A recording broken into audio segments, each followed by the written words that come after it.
हरे कृष्णा, राधे राधे आप सभी को। तो जैसा कि आप सभी को पता है कि बसंत पंचमी का त्यौहार आने वाला है, यानी कि आ गया है। तो वीडियो थोड़ा लेट में डाल पा रहे हैं क्योंकि हमारा इधर कुछ स्वास्थ्य सही नहीं था, इसीलिए से वीडियो नहीं डाल पा रहे थे। तो इस दिन माँ सरस्वती की पूजा, भगवती भवानी की पूजा की जाती है।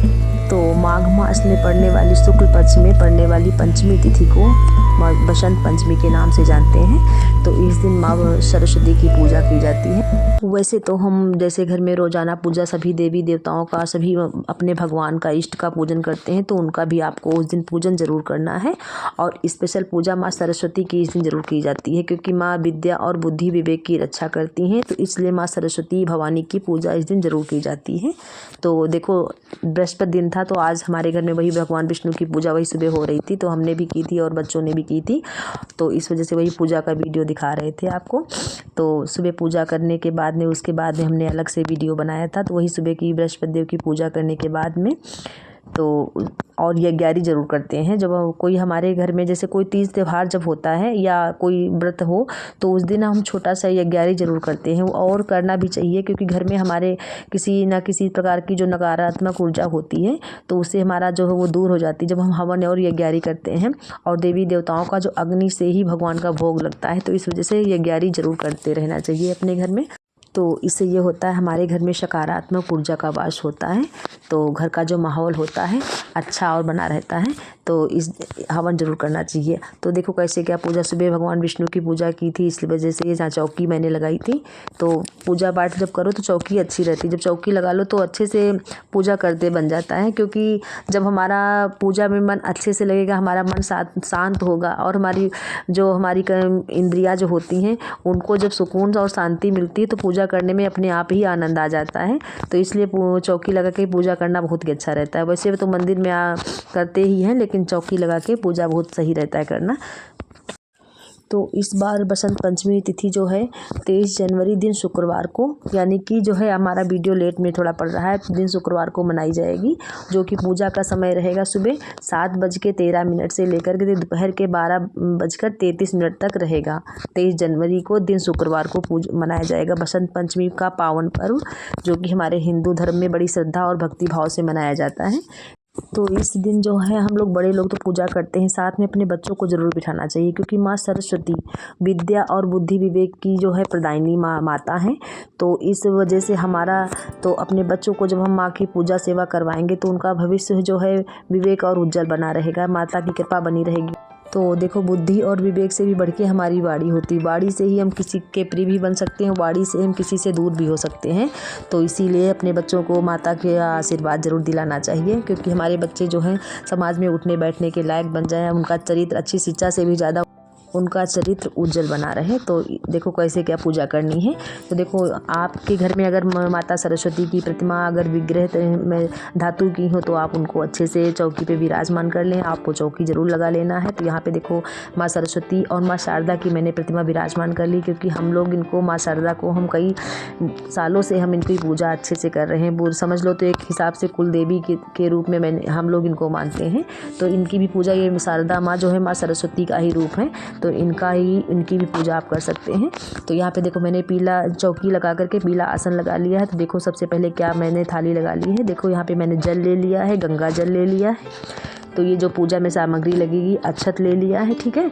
और यहाँ पे देखो फल, आपको जो आप ऋतु फल तो ज़रूर चढ़ाना चाहिए। तो मैंने वीडियो बनाया था तो इस टाइम मेरे पास थे नहीं, तो इसलिए मैंने नहीं दिखाया है। तो ऋतु फल इस समय जैसे बेर और संतरा और केला, इस तरीके से फल ज़रूर आपको चढ़ाना चाहिए। तो देखो, पीला कलावा और यहाँ पे पीले फूल, तो ऋतु फूल जो भी कुछ आपको मिल जाए तो ज़रूर चढ़ाना चाहिए। जैसे सरसों के फूल इस दिन ज़रूर चढ़ाना चाहिए पूजा में।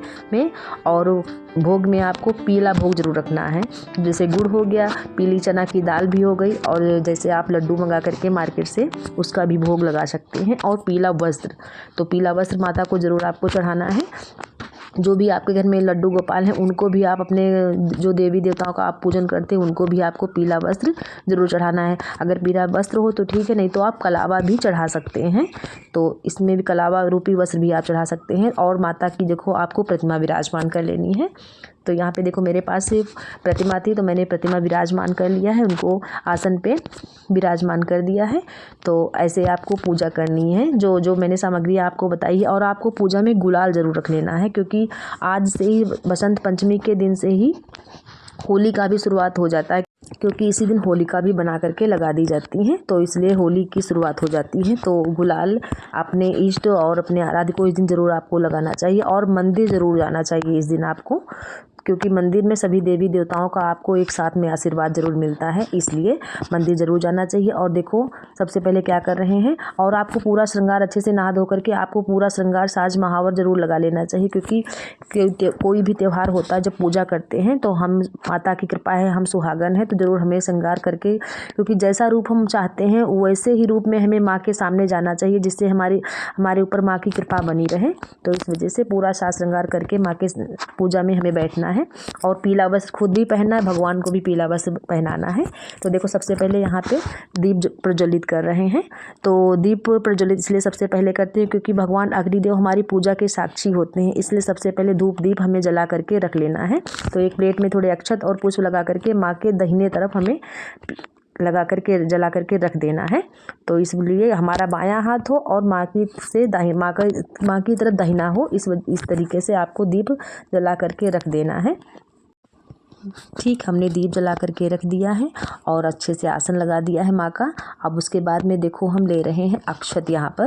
तो अक्षत लेने के साथ में हम यहाँ पे सफ़ेद भी फूल आपको माँ को चढ़ाना है, क्योंकि माँ सरस्वती का जो है श्रृंगार उनका सफ़ेद ही होता है, तो इस वजह से आपको सफ़ेद और पीले फूल, क्योंकि बसंत बहार होती है तो इस दिन पीले कलर का ही हर चीज़ का पूजन होता है।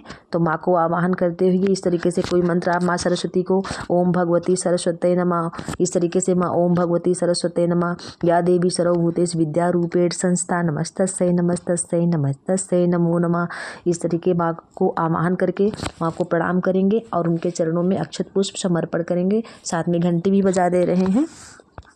और ऐसे देवी का आपको आवाहन करना है, और सभी देवी देवताओं अपने इष्ट का भी आपको साथ में आवाहन जरूर करके उनको सबको प्रणाम करना है। तो सबसे पहले देखो यहाँ पे जल से हम माँ को यहाँ पे स्नान करवा रहे हैं।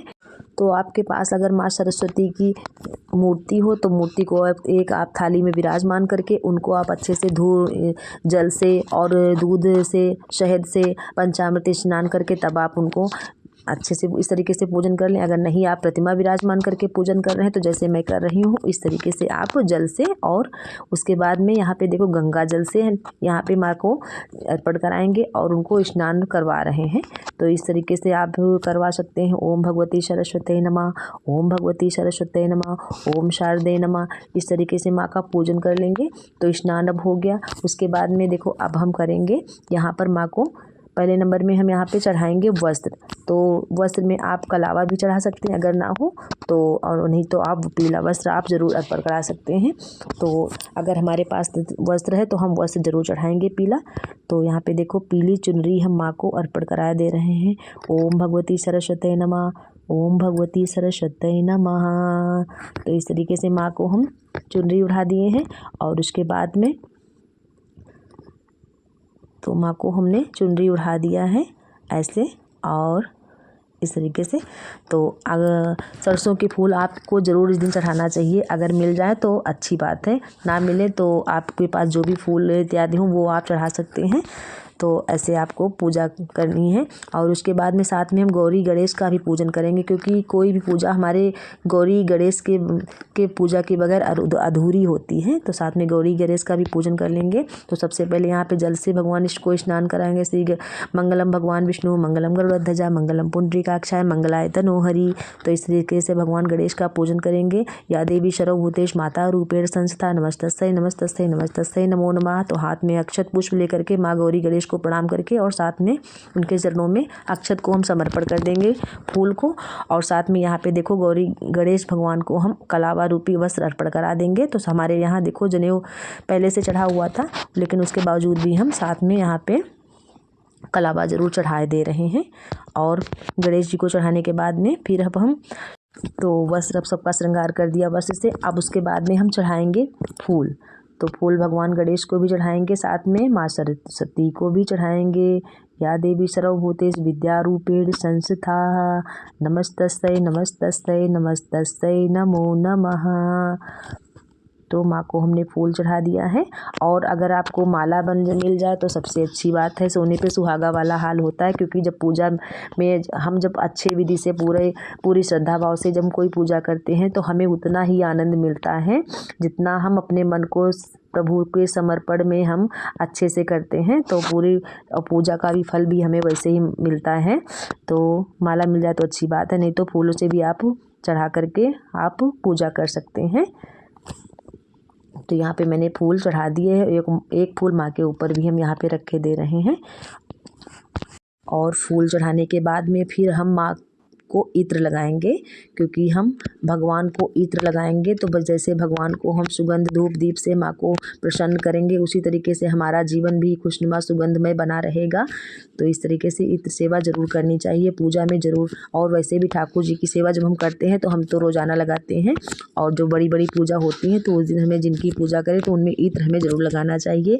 तो यहाँ पे देखो इस तरीके से कलावा में हम या कॉटन ले लीजिए, तो देखो उसमें हमने इत्र लगा लिया है और भगवान गणेश गौरी को हमने समर्पण कर दिया है। और उसके बाद में फिर थोड़ा सा कलावा ऐसे तोड़ लेंगे और उसमें फिर से हम इत्र ऐसे लगा लेंगे और माँ को हम यहाँ पे ऐसे चढ़ा देंगे। तो ऐसे ये माँ को हमने चढ़ा दिया। और फिर उसके बाद में अब हम माँ को प्रणाम करेंगे। सभी देवी देवताओं का हमने आवाहन कर लिया था। अब सभी देवी देवताओं को हाथ में अक्षत और पुष्प लेकर के सभी को हम प्रणाम, सभी का आवाहन करके उनको सबको हम प्रणाम कर रहे हैं कि भगवान आप पधार के अपने बच्चों की रक्षा करिए। माँ आपको हम आवाहन कर रहे हैं, हमारी पूजा और प्रार्थना को स्वीकार करिए। तो इस तरीके से माँ शारदा और सभी देवी देवताओं जो विराजमान हैं उनको सबको अक्षत और पुष्प समर्पण कर दीजिए। तो उसके बाद में अब हम लगाएंगे गुलाल। तो गुलाल में अगर मिल जाए तो अच्छी बात है, नहीं तो आप पीला चंदन भी लगा करके माँ की पूजा कर सकते हैं। तो देखो हम यहाँ पर पीला चंदन लगा करके पूजा कर रहे हैं। तो माँ सरस्वती को भी हमने लगा दिया और गौरी गणेश को भी गुलाल का तिलक लगा देंगे पीले चंदन का।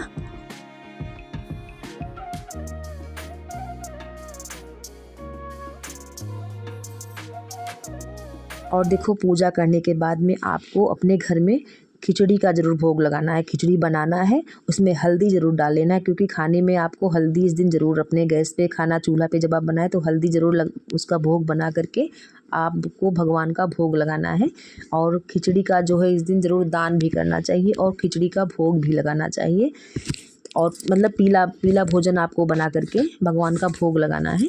तो इस तरीके से देखो पूजा होगी। अब यहाँ पर देखो हम लगा रहे हैं भोग। तो भोग में मैंने गुड़ और यहाँ पे चने की दाल और बतासे मीठे रख लिए थे। वैसे हम बसंत पंचमी में जब भोग लगाते हैं तो हलवा बना लेते हैं रंग डाल करके पीला, और मार्केट से जो है लड्डू मंगा लेते हैं पीले वाले, तो उसका भोग बसंत पंचमी पे ज़रूर हम लगाते हैं। तो ऐसे अब यहाँ पे हम वीडियो बना रहे थे तो इस तरीके से हमने आपको दिखा दिया कि भोग में आपको क्या रखना है, और साथ में ऋतु फल आपको ज़रूर रखने हैं। तो जैसे बेर हो गया और मैंने बताया है, और इस तरीके से पीला फल केला संतरा आप जो भी मिल जाए ये फल आपको ज़रूर भगवान का भोग माँ को चढ़ाना है। और एक लोटा यहाँ पे जल रख लिया है। और उसके बाद में फिर शंख की ध्वनि आपको अपने घर में ज़रूर करनी है, क्योंकि शंख की जो ध्वनि है ये जो है भगवान श्री हरि को और सभी देवी देवताओं को अति प्रिय है। तो इसलिए कोई भी पूजा पाठ आप जब करें तो आपको रोज़ बजाना चाहिए। नहीं भी आप रोज़ बजा पाते हैं या आपको बजाना नहीं आता है तो ऐसे कोई मौके जब तीज त्यौहार होते हैं तो आप अगर बच्चे बजा लेते हैं तो उनसे ज़रूर बजाना चाहिए, नहीं तो घंटा ध्वनि से भी आपको बजा करके तब पूजा करना चाहिए। तो इस तरीके से पूजा करने के बाद अब माँ की करेंगे आरती। तो पहले भगवान गणेश की आरती करके उनको प्रणाम करेंगे। जय गणेश देवा, जय गणेश देवा, माता जकी पार्वती, पिता महादेवा। इस तरीके से भगवान गणेश की आरती कर लेंगे। और उसके बाद में माँ सरस्वती की आरती करेंगे।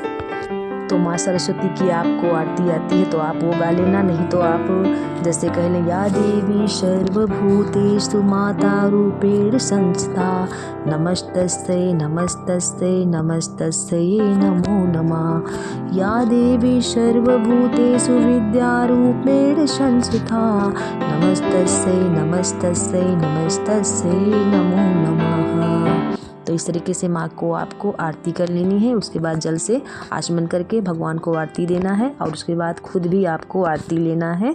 तो इस तरीके से यहाँ पे पूजा हो गई बसंत पंचमी माँ सरस्वती की, ठीक है। और उसके बाद में जल भगवान का भोग लगाने के बाद में फिर 3 बार भोग को भी आचमन कर देंगे।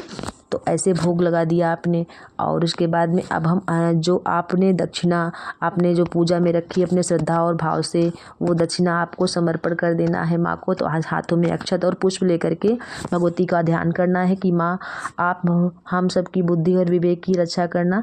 तो इस तरीके से माँ को प्रणाम करके हमारे बच्चों की रक्षा करना, उनका चरित्र उनका अच्छा निर्माण करना, अच्छे से उनका जीवन उज्जवल भविष्य बना रहे। तो इस तरीके से माँ से प्रार्थना करेंगे।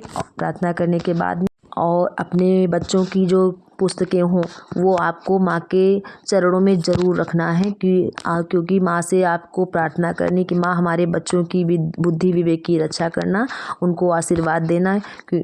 तो इस तरीके से आप अपने बच्चों की विद्या बुद्धि की माँ से प्रार्थना कर सकती हैं। तो जो पुस्तकें आप बच्चे पढ़ते लिखते हों वो आपको माँ के समर्पण जरूर रखना है और अपने बच्चों को उस दिन मारना पीटना नहीं, क्योंकि सुनते हैं इस दिन माँ अपने बच्चों की बुद्धि विवेक की रक्षा करती हैं, उनको आशीर्वाद देती हैं। तो बच्चों का जीवन जो है खुशनुमा और आनंदमय बना रहे। तो इस तरीके से बच्चों को भी पूजा करवा के उनको भी आशीर्वाद माँ से दिलवाना है। तो इस तरीके से देखो यहाँ पे हो गई पूजा और यहाँ पे देखो हमने खिचड़ी रखी है। तो आपको दान जरूर करना है, क्योंकि दान से बढ़ के पूजा तभी पूरी होती है सार्थक जब आपको पूजा में आप दान जरूर करेंगे। तो दान के लिए आपको खिचड़ी निकाल लेना है। यहाँ पे खिचड़ी का इस दिन दान किया जाता है। कहते हैं खिचड़ी का दान करना बहुत ही शुभ होता है। और यहाँ पे पीला जो भोग मैंने रखा है इस तरीके से आप इसमें रख करके किसी ब्राह्मण को या किसी मंदिर में आप दान कर सकते हैं। और देखो चौकी जैसे है, ये चौकी आप दिन शुक्रवार है तो आप शाम को भी हटा सकते हैं, नहीं तो अगले दिन भी आप हटा सकते हैं। तो ऐसे आपको चौकी हटा लेना है शाम को तक की या अगले दिन भी, तो आपकी मर्जी रहेगी। और जो यहाँ पे चढ़ा है तो ये आप थोड़ा प्रसाद में भी अपने बच्चों में ले सकते हैं और उसके बाद में जो रखा हुआ है किसी ब्राह्मण को भी आप दान में दे सकते हैं। तो इस तरीके से माँ की पूजा हो गई। तो यहाँ पे देखो पूजा हो गई। और प्रतिमा जैसे लोग कहते हैं कि हर बार नई लानी चाहिए, नई लानी कोई ज़रूरत नहीं है। जो आपके पास विग्रह होते हैं आप उनकी पूजा सदैव कर सकते हैं। प्रतिमा मूर्ति कोई पुरानी नहीं होती है, भगवान का उसमें वास रहता है, तो उसी से भी आप पूजा कर सकते हैं। अपने मंदिर में विराज कर लें। इस तरीके से हर साल आप उनकी पूजा कर सकते हैं। तो देखो पूजा करने के बाद में अब हम आ गए थे किचन में। अब यहाँ पर बनाएंगे भगवान का भोग। तो इस रोज़ाना की तरह ही, क्योंकि सुबह पूजा करने के बाद में फिर हम लोग किचन में ही डायरेक्ट जाते हैं। आप सभी को हरे कृष्णा और राधे राधे। ब्लॉग कैसा लगा कमेंट करके बताना।